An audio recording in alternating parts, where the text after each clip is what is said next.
Back out on the Onsra again today, the black Carve. So this is my second ride on it, and the first ride it died at, the battery lasted for 10 miles. I'm sure you've seen the video.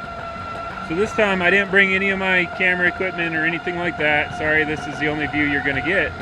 But I'm just going for a ride and seeing after 10 miles where the battery's at. So this is kind of the first test, making sure that I charge the board right.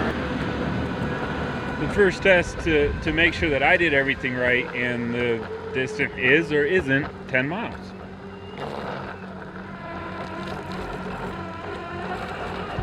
I gotta say though, even if the wheels are decreasing it that much to 10 miles, I mean, I'm keeping them. These wheels are phenomenal. I can't believe how much I've ridden all this on my other board, my Wago board, and I'm kept at a certain speed in order to keep the jarring down and the impacts of the wheels hitting all those cracks. Yeah. The Onsra, you can feel them, but it's almost like they're not there. It's absolutely amazing. So even if it's the wheels that are preventing me from getting the distance, then I'm gonna get some different wheels, and I'll swap them out every time. When I need to go on a distance ride, then I'll swap out to regular urethane wheels or whatever they're made out of. And when it's not a distance ride, I'm definitely putting these back on. I mean, it's amazing. In this video, matter of fact, in this video, here in a couple of seconds or whatever, I'll just get a whole bunch of clips and put them together. I'm gonna show you the difference between the wheels. So let's see how far we go. Okay, I said at the beginning of this video I'm going to do kind of a comparison on the smoothness. So I'm on the Wago right now,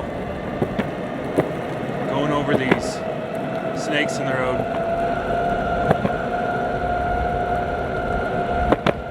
I mean, you hear that? Like, you can feel that in the board too.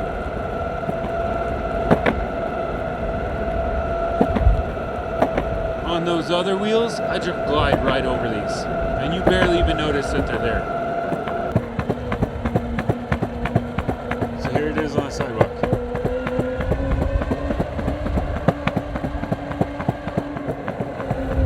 And here's the rumble bricks. I mean, on those other tires, I don't even slow down for those anymore.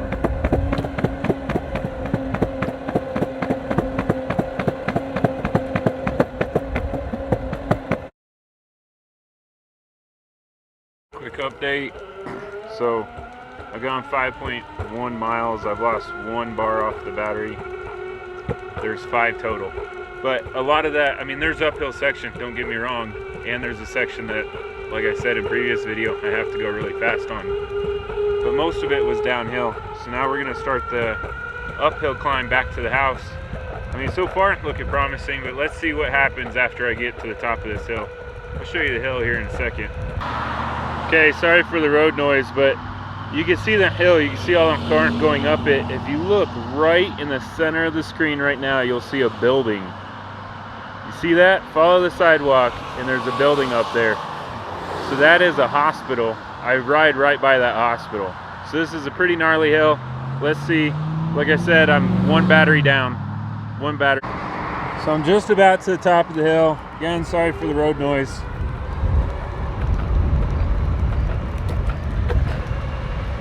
See what we got. See, I mean, these are some gnarly hills. Like, I don't know how to equate this on video. I'll stop.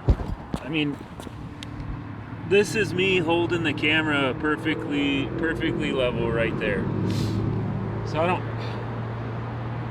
don't know how to equate that, or how to show that on camera, but that's a gnarly uphill right there.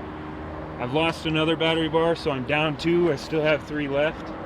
And according to the remote, I'm at 6.7. So I lost 1 battery bar going 1 mile uphill. Okay, so I made it back to my house, and I have drastically different results this time. I'm not sure if it's something that I did with the board, a difference in riding style. I tried not to just, max it out, and I didn't go far uphill this time.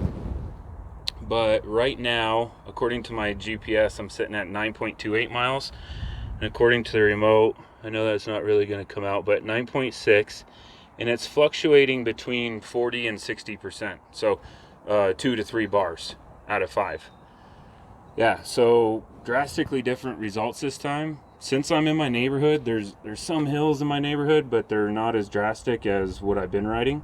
So I'm going to keep going. I'm just going to start doing laps around the neighborhood and into the other neighborhoods and see actually how much distance I can get out of this. I mean, I'm really excited because I'm kind of bummed last time with the 10 miles, but I think it was something that I did either with the charging or with my riding style uphill. I will say that this is so good to carve on that I think that's where some of my problem is coming to. Instead of just going straight in a straight line, I'm just carving back and forth everywhere I go because it's so much fun on this board and it's so smooth that I think I'm killing my distance or my range doing that also. So let's keep going. Let's see how far I'll go. All right, final results. So that was definitely better. I mean, I'm still taking it up and down hills. Where I live, there's no flat area. So I'm going to try to get a little more accurate number for everybody. I'm just going to have to find the right spot, and I'm probably just going to have to do laps because even where I live, there's hills. I live at almost the top of a hill, so anywhere that I go, it's downhill from where I live, and then I have to go uphill back.